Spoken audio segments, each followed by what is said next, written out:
জমকালো আয়োজনে শনিবার মিশরের দ্য গ্রেট পিরামিড অব খুফুরের কাছেই উদ্বোধন করা হলো বিশ্বের বৃহত্তম জাদুঘরের।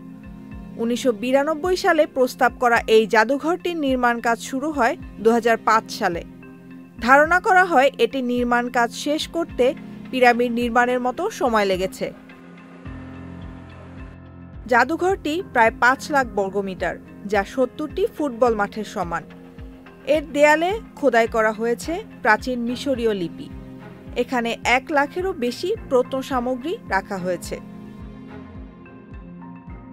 তবে মিউজিয়ামের সবচেয়ে আলোচনার বিষয় প্রাচীন মিশরের বালক সম্রাট তুতেনখামুনের অক্ষত সমাধি থেকে পাওয়া ৫,৯৯২টি নিদর্শন আবিষ্কারের পর, যা এই প্রথম একসঙ্গে প্রদর্শিত হচ্ছে।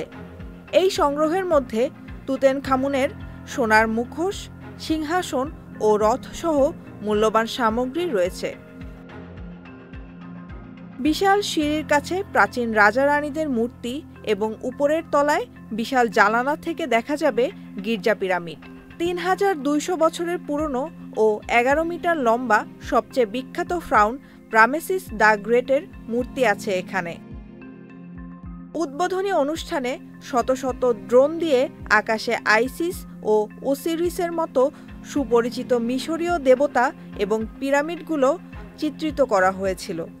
অনুষ্ঠানে মিশরের সমৃদ্ধ ঐতিহ্য উদযাপনের জন্য সাংস্কৃতিক অনুষ্ঠান এবং শৈল্পিক পরিবেশনা ছিল। ৭০টিরও বেশি দেশের রাষ্ট্রপতি ও প্রধানমন্ত্রীদের উপস্থিতিতে মিশরের রাষ্ট্রপতি আবদেল ফাত্তাহ আল সিসি এই অনুষ্ঠানকে আন্তর্জাতিক পরিসরে রূপ দেওয়ার চেষ্টা করেন।